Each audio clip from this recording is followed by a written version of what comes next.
আল্লাহ তোমাদেরকে হুকুম করছেন একটা গাভী জবাই করার জন্য। এই গাভীর গোশত নিয়ে নিহত ব্যক্তির শরীরে লাগিয়ে দিলে ওই ব্যক্তি জিন্দা হয়ে যাবে আর হত্যাকারীকে এটা বলে দিবে।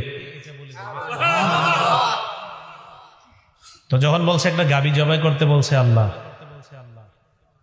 তো বনী ইসরাঈল এই গাভীর কথা শুইনা বলে ক্বালু আতাত্তাখিযুনা হুজুয়া, মুসা তুমি কি আমাদের সাথে উপহাস করছো? আমাদেরকে কি তুমি উপহাসের পাত্র বানাচ্ছ? ক্বালা আউযু বিল্লাহি আন আকুনা মিনাল জাহিলিন।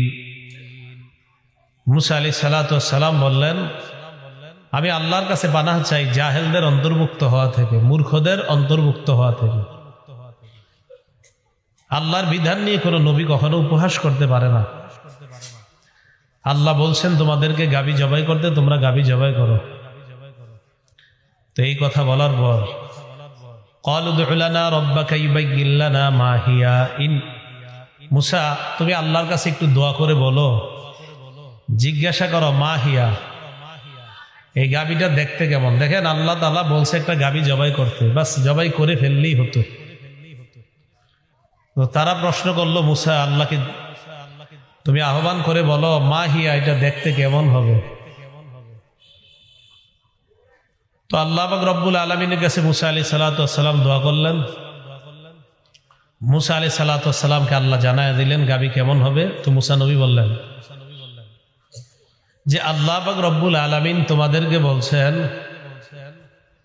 এই গাভীটা এমন হবে, লা ফারিদু ওয়ালা বিকরুন আওয়ানুম বাইনা যালিকা ফাফআলু মা তুমারুন। এই গাভীটা বয়স্ক হবে না, যুবতীও হবে না, কুমারীও হবে না, বৃদ্ধাও হবে না, আবার কুমারীও হবে না, মাঝামাঝি বয়সের হতে হবে।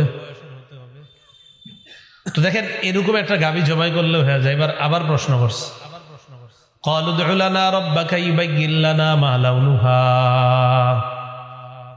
মুসা আল্লাহকে জিজ্ঞাসা করেন, আল্লাহর কাছে দোয়া করেন গাভীর কালারটা কেমন হবে। মুসা নবী আল্লাহর কাছে দোয়া করলেন, আল্লাহ গাভীর কালার কেমন হবে জাতি জানতে চায়, আপনি জানায় দেন।